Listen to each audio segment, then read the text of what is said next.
करोड़ों दरूद सलाम आप वसल्लम की ज़ात अक़दस पर। अस्सलाम वालेकुम रहमतुल्लाहि व बरकातुहू। क्या हाल है स्टूडेंट्स? मैं उम्मीद करता हूँ आप तमाम लोग खैरियत से होंगे। जैसा कि आप लोग जानते हैं कि हमने क्लास 10th सब्जेक्ट हमारे पास केमिस्ट्री है, जिसका हमने चैप्टर नंबर 10 स्टार्ट किया हुआ है। चैप्टर नंबर 10 जिसका नाम क्या है? Acid base and salt. आज हमारे पास लेक्चर नंबर 3 है। पहले लेक्चर में हमने जस्ट देखा कि एसिड और बेस क्या चीज़ें हो सकती हैं।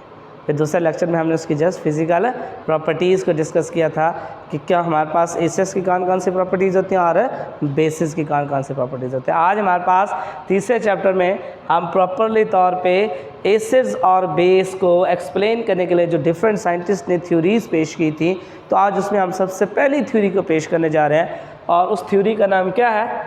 Arrhenius concept of acid and base. तो इसमें हम लोग स्टूडेंट्स डिस्कस करेंगे सबसे पहले उसी तरह इंट्रोडक्शन।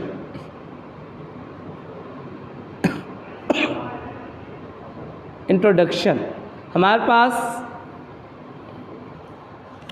एक साइंटिस्ट जिनका नाम क्या था? आर्हेनियस। उन्होंने 1787 एक साइंटिस्ट जिसका नाम क्या था? आर्हेनियस। उन्होंने एसिड्स और बेस को कॉन्सेप्ट करने के लिए एक थ्योरी पेश की जिसको हम Arrhenius concept of acid and base का नाम था। प्रपोज द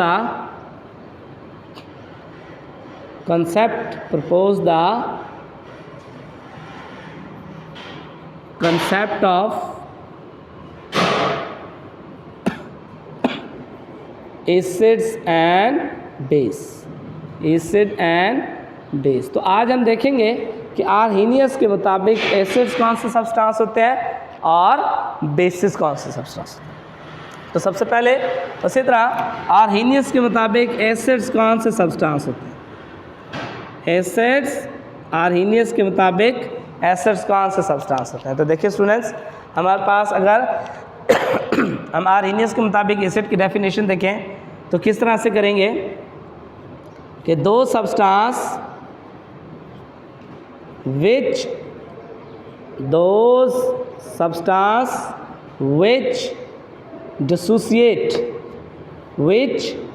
dissociate किस में हल होते हैं? dissociate in aqueous solution to give hydrogen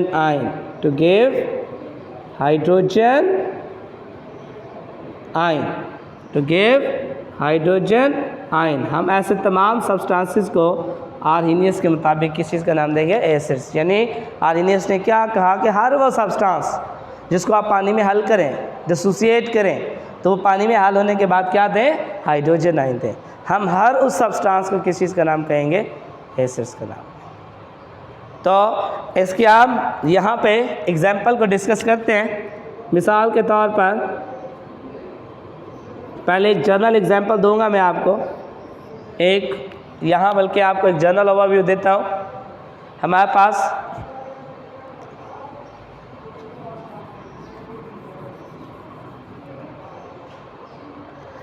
अच्छा, मैं सबसे पहले आपको एक जनरल इक्वेशन देता हूँ। हमारे पास सपोज करें ये HA, ये एक सब्सटेंस है, कोई भी सब्सटेंस हो सकता है। कहता है जब हम इसे पानी के अंदर डिसोसिएट करते हैं, पानी के अंदर डिज़ोल्व करते हैं, तो पानी में हल होने के बाद ये H पॉजिटिव आयन देता है। कौन सा आयन देता है? H positive. तो H पॉजिटिव आयन देने की वजह से हम ऐसे सब्सटेंस को किस चीज़ का नाम कहेंगे? एसिड्स का नाम कहेंगे। तो हम देखते हैं मिसाल के तौर पर कौन कौन से इसमें हमारे पास एसिड्स आते हैं। नंबर 1, सबसे पहला एसिड्स, ये हमारे पास HCl, इसका नाम क्या आता है? हाइड्रोक्लोरिक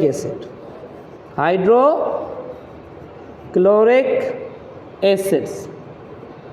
सबसे पहले अगर हम इसको वाटर के अंदर डिसोसिएट करें तो अगर ये पानी में डिसोसिएट होने के बाद हाइड्रोजन आयन देगा, क्या चीज़ देगा? हाइड्रोजन आयन देगा, तो तब ये एसिड होगा, अदरवाइज ये एसिड नहीं होगा। सिमिलरली HNO3, ये कौन हमारे पास सब्सटेंस है जिसको हम क्या करते हैं? वाटर के अंदर डिसोसिएट करते हैं। नाइट्रिक एसिड, HNO3 क्या है? Nitric acid. जब हम इसको पानी में डिसोसिएट करते हैं तो अगर ये पानी में डिसोसिएट होने के बाद हाइड्रोजन आयन देगा तो ये एसिड होगा, अदरवाइज एसिड नहीं होगा। सिमिलरली एक और हमारे पास एसिड, एसिटिक एसिड CH3COOH, जिसे आप विनीगर भी कहते हैं। हम लोग अमूमी तौर पे जब इसको भी पानी में विनीगर से हमारे पास डिराइव होता है, अमूमी तौर पे जब हम इस पर पानी ऐड करते हैं तो पानी ऐड करने के बाद अगर ये हाइड्रोजन आयन दे तो तब हम इसे एसिड्स कहेंगे, अदरवाइज एसिड्स नहीं होगा। तो ये हमारे पास यहाँ तक एसिड्स का कंसेप्ट हमारे पास क्लियर हो गया कि आर्हेनियस के मुताबिक एसिड्स वो सब्सटेंस होते हैं जो हल होने के बाद क्या करें? हाइड्रोजन आयन दें। किसमें? पानी में। तो मैं एक आपको छोटी सी एग्जांपल देना चाहूँगा। ये सपोज करें, देखिए स्टूडेंट, हमारे पास एक एसिड है, एक्सोलिक एसिड। ये एसिटिक एसिड्स के एक हमारे पास उसी के ग्रुप से बिलोंग्स करता है। तो इसमें सबसे पहले हमारे पास ये सॉलिड स्टेट में, इधर देखें, ये हमारा, हम इसके अंदर इसको डिप कर रहे हैं। तो डिप करने के बाद क्या हमारे पास इसका कोई कलर आया? नहीं आया। अब हम चेक करते हैं कि क्या वाकई एसिड है या हमारे पास नहीं है। तो हम अब क्या करेंगे? सबसे पहले इसको, ये देखें, हमने ये एसिड ले लिया और इसको हमने क्या करना है? पानी के अंदर हल करना है, डिज़ोल्व करना है। ये देखें, हमने इसका एक्वा सॉल्यूशन बनाना है। ये स्टूडेंट्स आप देखें, हमने इसका क्या बनाना है? Aqua solution. ये हम लोग देखें, ये हमारे पास, ये मूव करवा रहा हूँ, ये देखें, ये पानी में ऑलमोस्ट आप देखें कि आपके सामने सॉलिड ऐड किया गया था, लेकिन जैसे हमने इसे देखें पानी के अंदर डिज़ोल्व किया तो ये मुकम्मल तौर पे क्या हो गया? हल हो गया। तो अब ये पानी में डिसोसिएट हो गया और अब डिसोसिएट होने के बाद अगर इसने हाइड्रोजन आयन दिया है तो ये हमारे पास जो लिटमस सोल्यूशन, हमारा लिटमस पेपर है, इसका कलर चेंज हो जाएगा। ये हमारे पास किस में कन्वर्ट हो जाएगा? रेड में। तो अब हम देखते हैं, इसकी चेक करते हैं। ये सबसे पहले स्टूडेंट देख लें इसका कलर लिटमस का, ये देखें, ये देखें स्टूडेंट्स, हमारे पास कलर, रेड कलर इस बात को साबित कर रहा है कि ये हमारे पास क्या है? एसिड्स है। और यानी हमारे पास कब पता चला? कि जब हमने इसे पानी में हल किया तो पानी में हल होने के बाद इसने क्या दिया? ये एसिटिक एसिड था, पानी में हल किया तो पानी में हल होने, ये हमारे पास यानी ऑक्सैलिक एसिड है, इसी की ब्रांच है। तो ये हमारे पास जब पानी में हल होता है तो हल होने के बाद इसने क्या दिया? हाइड्रोजन आयन दिया, जिसकी वजह से हम लोग कह सकते हैं कि ये हमारे पास क्या है स्टूडेंट्स? एसिड है। तो हमारे पास उसकी ये जो थ्योरी थी कि वो सब्सटेंस जो पानी में हल हो और हल होने के बाद हाइड्रोजन आयन दे, जिसका ये मैंने आपको रिजल्ट दिखाया, तो वो हमारे पास क्या होंगे? एसिड्स होंगे। अब इसके मुताबिक बेसिस कौन से होंगे? इसके मुताबिक बेसिस अब कौन से होंगे? बेसिस की अगर हम लोग यहाँ पे देखें, बेसिस, बेस की डेफिनेशन देखें तो इसके मुताबिक हर वो सब्सटेंस, दो सब्सटेंस, सिमिलरली उसी तरह दो substance which dissociate, किसके अंदर? dissociate in aqueous solution, पानी में aqueous solution। जब ये ऐसे हमारे पास सब्सटेंस जो पानी में हल हो और हल होने के बाद क्या दें? To give hydroxide ion, to give hydroxide ion, to give hydroxide ion क्या दे? OH negative. हम इनको हाइड्रोक्साइड आयन भी कहते हैं या हाइड्रोक्सल ग्रुप, हाइड्रोक्सल आयन भी कहते हैं, हाइड्रोक्साइड आयन या हाइड्रोक्सल आयन। तो हम ऐसे सब्सटेंसेस को भी किस चीज़ का नाम कहेंगे? बेस का। हम एक जर्नल देखते हैं। सबसे पहले ये मैंने आपको बताया था BOH एक कंपाउंड है, ये हमारे पास एक सब्सटेंस है। जब हम इसको पानी में डिसोसिएट करते हैं तो पानी में हल होने के बाद B पॉजिटिव और OH नेगेटिव देता है। तो ये हमारे पास क्या कहता है? OH नेगेटिव इस बात को साबित करेगा कि ये हमारे पास क्या है? बेस है। मिसाल के तौर पर यहाँ चंद हम देखते हैं इसकी एग्जांपल। सबसे पहले NaOH, कास्टिक सोडा, NaOH जब ये पानी में हल होता है तो पानी में हल होने के बाद क्या करता है? Na positive plus OH negative ion देता है। सिमिलरली KOH, पोटेशियम हाइड्रोक्साइड, ये भी जब पानी में हल होता है तो पानी में हल होने के बाद K positive plus OH negative ion देता है। सिमिलरली कैल्शियम हाइड्रोक्साइड, चूने का पानी जो है, ये भी जब पानी में डिसोसिएट होता है तो डिसोसिएट होने के बाद calcium positive plus 2OH negative ion देगा। तो हमारे पास इस बात को ये साबित करता है कि हर वो सब्सटेंस जो पानी में डिसोसिएट हो और डिसोसिएट होने के बाद क्या दे, हाइड्रोक्साइड दे, तो आर्हेनियस के मुताबिक वो बेस होगा। और हर वो सब्सटेंस जो पानी में हल हो और हल होने के बाद हाइड्रोजन आयन दे, क्या दे, हाइड्रोजन आयन दे, वो हमारे पास क्या होगा, एसिड्स होगा। तो इसकी भी मैं आपको एक छोटी सी हमारे पास एग्जांपल करके दिखाता हूँ। ये हमारे पास देखें सोडियम हाइड्रोक्साइड, ठीक है, इसको हम चेक करते हैं कि आया क्या वाकई ये हमारे पास जब पानी में डिसोसिएट होती है तो डिसोसिएट होने के बाद हाइड्रोजन आयन देती है या नहीं देती। तो सबसे पहले देखिए स्टूडेंट्स, हमने ये NaOH इसमें थोड़ा सा ले लिया और इसमें इसमें क्या कर दिया, इसका एक्वा सोल्यूशन बनाना है तो उसके लिए हमने इसमें पानी ऐड कर दिया। अब पानी को ऐड करने के बाद हम क्या करेंगे, इसको डिज़ोल्व करेंगे। मैं इसे इसलिए हमारे पास यहाँ ऊपर हाथ नहीं वो इस्तेमाल कर रहा, यहाँ रख के उसको डिज़ोल्व नहीं कर रहा कि ये कुरेसिव होते हैं, हो सकता है कि मेरे हाथ में क्या हमारे पास जलन महसूस कर रहा है। तो ये देखें कुछ देर के बाद आप देखते ही देखते, ये देखें अभी आपके सामने सॉलिड ऐड किया था, देखते ही देखते वो सारा सॉलिड पानी में क्या हो गया, डिज़ोल्व हो गया। तो अब हमने इसको चेक करने के ये डिसोसिएट होने के बाद, डिज़ोल्व होने के बाद क्या वाकई आया इसने OH आयन दिया या नहीं दिया। तो आपको पता है कि बेस की प्रॉपर्टी होती है,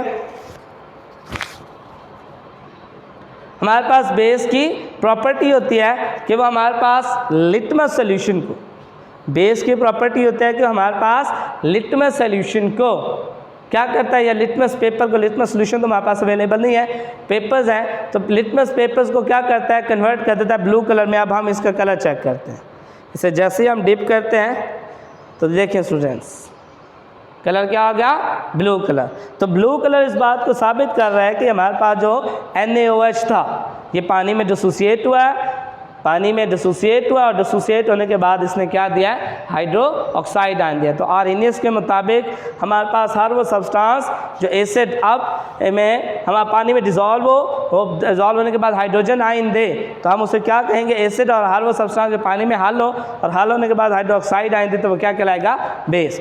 तो हम एक छोटा सा नोट्स लिख देते हैं कि अब फाइनल हमारे पास आर्हेनियस ने फाइनल बात क्या कही, उसने कहा जो एसिड्स होंगे वही सिर्फ जो पानी में हल होंगे, एसिड्स गिव,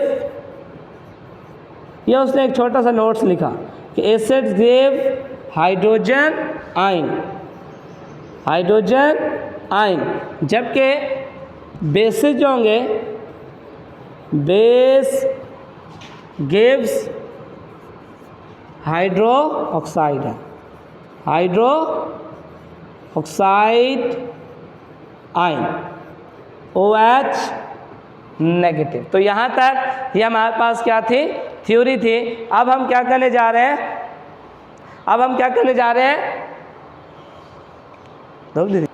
अच्छा तो स्टूडेंट्स यहाँ तक हमने एसिड और बेस की डेफिनेशन पढ़ी आर्हेनियस के मुताबिक। अब हम देखते हैं कि हमारे पास इसकी लिमिटेशंस क्या है, किस वजह से ये थ्योरी जो है वो हमारे पास कुछ अरसे बाद रिजेक्शन का इसमें मुंह देखना पड़ा। ये थ्योरी हमारे पास क्यों, इसमें हमारे पास कमी कोताहियाँ आई। तो देखिए हमारे पास स्टूडेंट्स इस थ्योरी के मुताबिक एसिड्स वो सब्सटेंस है जो सिर्फ पानी में हल हो और हल होने के बाद हाइड्रोजन आयन दे, और बेस वो सब्सटेंस है जो पानी में हल हो और हल होने के बाद हाइड्रोक्साइड आयन दे। अब ज़ाहिर बात है सारे सब्सटेंसेस पानी में तो हल नहीं होते, तो अब फिर वो सब्सटेंसेस जो पानी में हल नहीं होते हम उनकी नेचर को कैसे एक्सप्लेन करेंगे।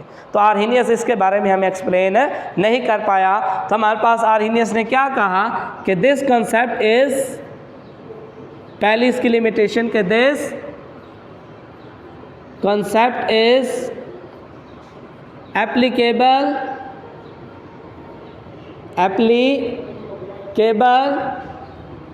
Only on aqueous medium. ये सिर्फ कौन से सब्सटेंसेस के लिए एप्लीकेबल है, वो सब्सटेंसेस जो पानी में हल हो जाते हैं। It can not explain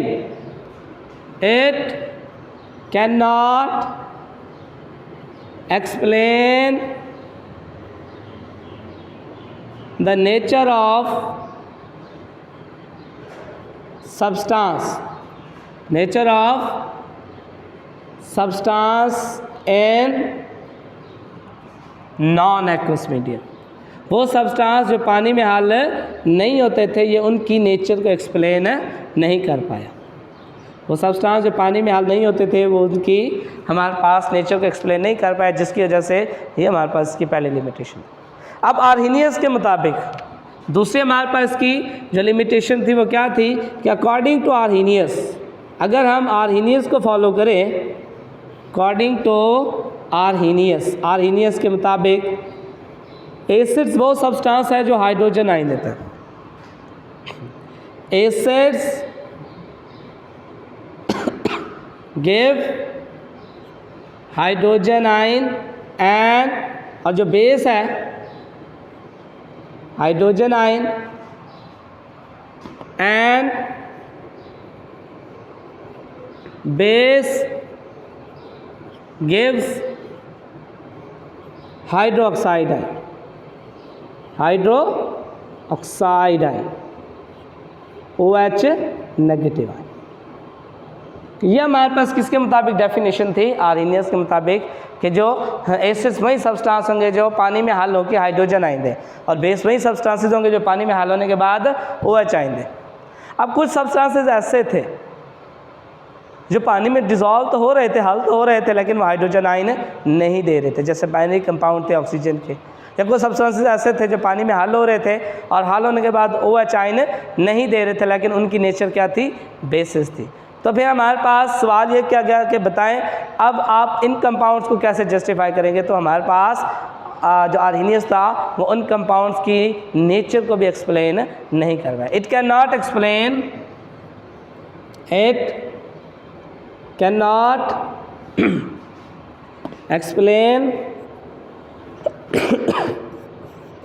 explain nature of compounds like हमारे पास कौन कौन से, मैंने अभी आपको बताया, carbon dioxide and NH3 ammonia, ठीक है, as acid and base respectively, जिसकी वजह से उसकी ये जो थ्योरी थी हमारे पास वो क्या हो गई? रिजेक्ट हो गई या लिमिटेशन की तरफ चली गई। तो ये हमारे पास स्टूडेंट बहुत इंपॉर्टेंट क्वेश्चन है। 2023 में 2024 में ये शॉर्ट क्वेश्चन के तौर पे आ चुका है कि write down the limitation of Arrhenius concept of acid and base. तो यहाँ तक हमारे पास आर्हीनियस का कॉन्सेप्ट था एसिड और बेस का। उम्मीद करता हूँ स्टूडेंट्स फिर नेक्स्ट इंशाल्लाह हम अपने नेक्स्ट लेक्चर में दूसरा एसिड और बेस का कॉन्सेप्ट पढ़ेंगे। तो अस्सलाम वालेकुम रहमतुल्लाह।